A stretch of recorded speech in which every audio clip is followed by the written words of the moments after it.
Hurricane Gilma storming across the Pacific, and Tropical Storm Shanshan a threat to Japan.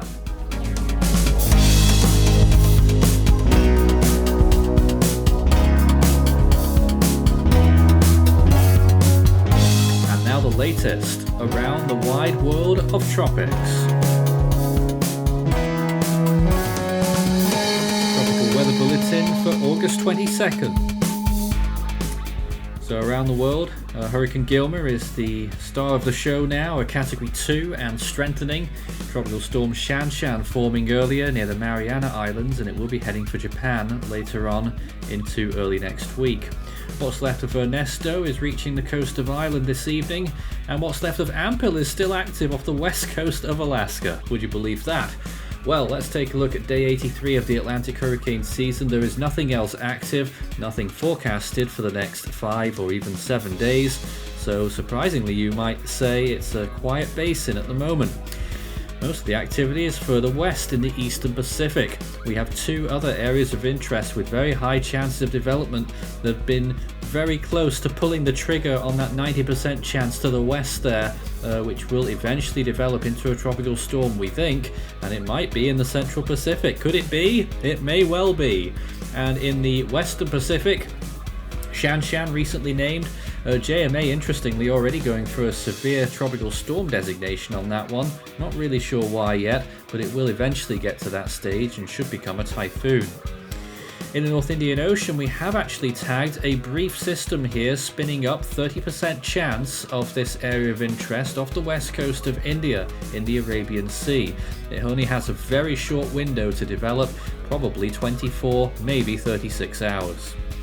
In the southwest Indian Ocean, we've scrubbed that area of interest now, that former brief tropical depression, which was a big surprise there, but no chance really of development at this point. You can still see some of its remnant circulation there in the middle of the picture. Let's first take a look at Shanshan there, and it is currently 479 kilometers from Sarigan, one of the northern Mariana Islands, 479 also from Alamagan, another one of those islands, 481 from Pagan, 834 from Iwo Jima to the north, and 2,055 kilometers from Tokyo. Well, the storm may pass close to the Ogasawara Islands and the Volcano Islands, and then head towards the northern Itsu Islands and maybe towards the coast of Japan. Well, probably by the looks of things, exactly where it will land is the big question. And Gilma then, of course, a Category 2, 105 mile per hour winds and probably getting stronger. It is still a long way away from anywhere, 3,364 kilometers from Hilo, 3513 from Kahului, 3660 from Honolulu, 3817 from Lihue, and 4900 from Johnston Atoll. To its west is that other area of interest, which they are watching in Hawaii, could possibly affect the conditions there, and an outside chance of an actual landfall. Let's take a look at satellite imagery of all of these areas then. First of all, looking at Gilma, which is looking quite impressive on this latest satellite imagery, and of course you saw the cover photo looking very impressive indeed, with that eye really starting to come out. The convection, though, not quite as good as we look at it there. It is starting to encircle the storm again around that western side, but it has been struggling a little bit, which will probably limit its eventual intensity. Having said that, the National Hurricane Center was certainly spooked. In their last update, they were now forecasting a Category 4 peak very soon indeed. I'm not sure if it's going to get to those giddy heights, but it should get to major hurricane status Category 3. Still, anything is possible in the eastern Pacific, and we can't really rule out the storm getting even stronger, but it is at the moment moving west-northwest, maybe some dry air in the area. Maybe some wind shear as well, I'm not sure at the moment, but certainly not looking as good in these latest frames as it did earlier on this satellite imagery. But the south side looking pretty decent though, eastern side as well. It's that western north that's lacking at the moment. There's some more imagery on the ZER infrared. You can find all of these loops on the Force 13 website. Well, here's Shanshan, and it is shrouded in a lot of cloud there, mainly on its southern side. It is quite sheared at this point. There was an ASCAP pass much earlier on, getting towards 18 hours ago now, which was giving it 35 mph winds. So at this juncture, we're giving it maybe 40, maybe 45, but at this point, it doesn't show any real signs that it's getting towards typhoon status yet. That will probably only happen in a couple of days at least, maybe longer, and then it may start to rapidly intensify as it moves northwestwards towards Japan.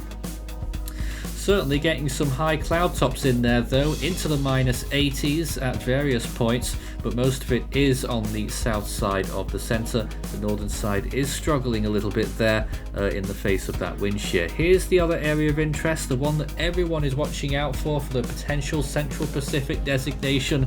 For the first time we'd get a Central Pacific named storm in nearly 5 years. Could it be this one? Well, it's moving westwards, it could be a threat to Hawaii. Brief look at this little system 91W over the Amami Islands, delivering some thunderstorms over there.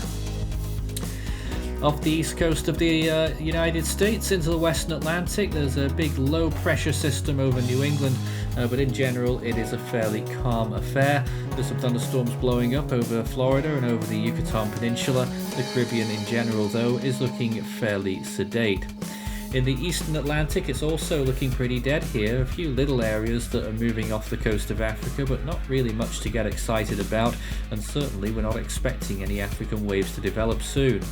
In the eastern Pacific, of course, behind Gilma, there's that other area of interest. It's on the left of the picture here, moving towards the west, and it will enter a more favourable environment when Gilma gets sort of out of the way a little bit more. It should develop into a tropical cyclone, 70% chance, and really remains to be seen just how strong that might get. It may be struggling a little bit. Here's a wide shot of the Philippine Sea, the western Pacific there, showing it's quite a small storm, Shanshan, and that's what will probably go in its favour over the next few days as it goes along. And this is the North Indian Ocean, some storms over Bangladesh by the looks of things, and off the western coast of India you'll start to see this system taking shape. There it is, and some semblance of maybe a little bit of rotation there. Watch out very closely next 12 to 24 hours off the coast of India.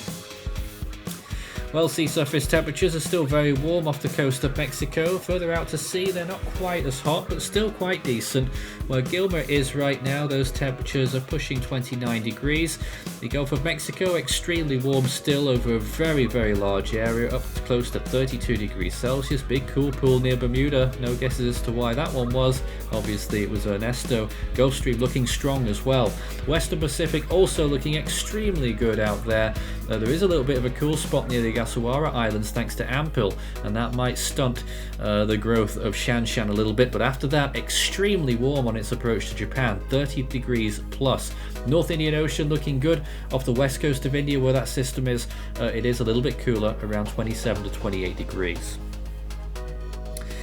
Compared to average, the Atlantic is still holding very strong indeed, just not many storms have taken advantage of it so far. The central part of the Atlantic, the main development region, looking really good, up to 3 degrees above average. The rest of the basin, generally around the same. The Eastern Pacific, a few really hot spots off the coast of Baja California, up to 4 degrees above normal. Western Pacific and the Philippine Sea looking good as well, especially in those lower latitudes, but around Japan and Korea, extremely warm, up to 5 degrees above average off the east coast of Korea. In terms of the oceanic heat content, extremely high values as well over the Philippine Sea, pretty normal. Further north, a little bit lower where Ampil was, but to the west of it, again, that big clump towards Japan, extremely high values for that latitude there. It would certainly send this storm propelling upwards. And the oceanic heat content also still looking very good in the Caribbean Sea over a wide area as well, parts of the Gulf of Mexico too, and around the Bahamas. Gulf Stream, like I said, also looking strong. So what do the computer models have for us then? Well, this is the short range up to 5 days, and clearly the GFS is showing that storm actually forms in the Central Pacific now, so that would be Hone. and it would pass just south of the main island of Hawaii and continuing on westwards according to that model run. That's a little deviation there. It has been trending southwards, so earlier runs were taking it over Hawaii, later runs now further south, but Gilma's behind it. That could end up trending towards Hawaii as well. Strong hurricane there, category 3. The one behind it getting to major hurricane status as well by the looks of things. Now this is Shanshan developing, takes a jog eastwards at first, and then it starts to round that corner, starting to turn northwest, and then it really bulks up as it makes that final approach towards Shikoku. There it is, a major typhoon, at least category 3 status on that final approach there to the eastern part of the island of Shikoku, and then eventually it will start to recurve. Small, but could pack a fierce punch if that model run is true. That is only 5 days out. Looking at the precipitation on this as well, this goes out a little bit further to 7 days. You can see near its current position it's going to be producing a lot of rain. It is thankfully west of those Mariana Islands, although some of the islands could get up to 6 inches of rain. Further north into Japan, of course, there's a few spots there in very concentrated areas, but parts of Shikoku getting 10 inches of rainfall there. That's 250 millimeters. Look at that small area where the storm is right now, 33 inches where it's stalling, but it isn't over land, which is good news. The Ogasawara Islands also could have 6 inches of rain too, possibly 150 millimeters. So we watch the continuation of these eastern Pacific storms through day 10. Well, Gilma's much weaker there. It definitely weakens almost completely by the time it does get to the big island. It is a landfall, barely a tropical storm, maybe a depression.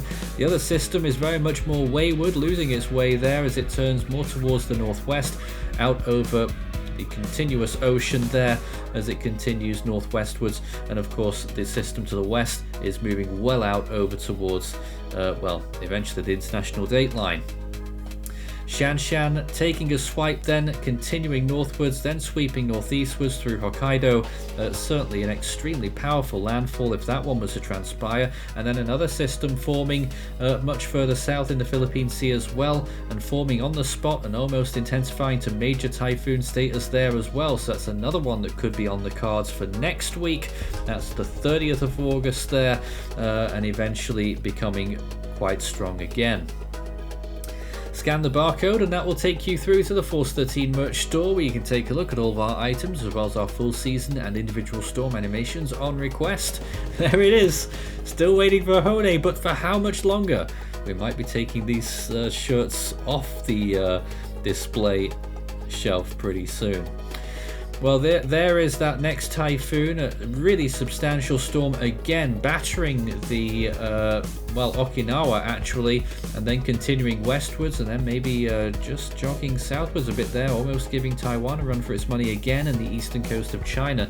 Very interesting scenario that. It is the Scilly range though. There's a few other things that are being brought up here as well, such as a tropical storm forming out over the open ocean and then making a run ramming into Honshu from the east. Very rare trajectory, and another big storm behind it.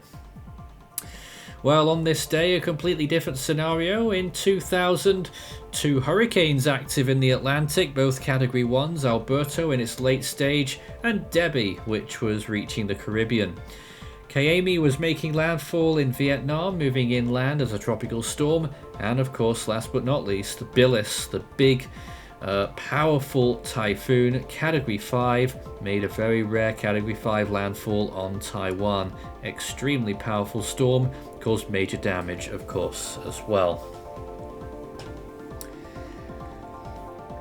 Wow, well, back to today then. We have those systems active, and the next name in the Atlantic will be Francine.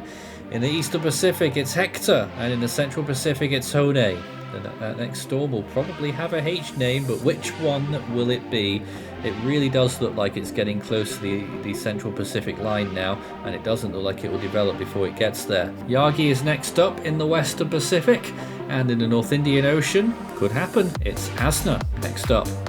40 storms so far this year, still a long way to go with not many months left. In the Australian region, the next name is Robin. In the Southwest Indian Ocean, we nearly had it, Ansha. And in the South Pacific, the next name is Pitta. That's it from today's Tropical Weather Bulletin. We'll be back again tomorrow. Become an Ultimate Fan today.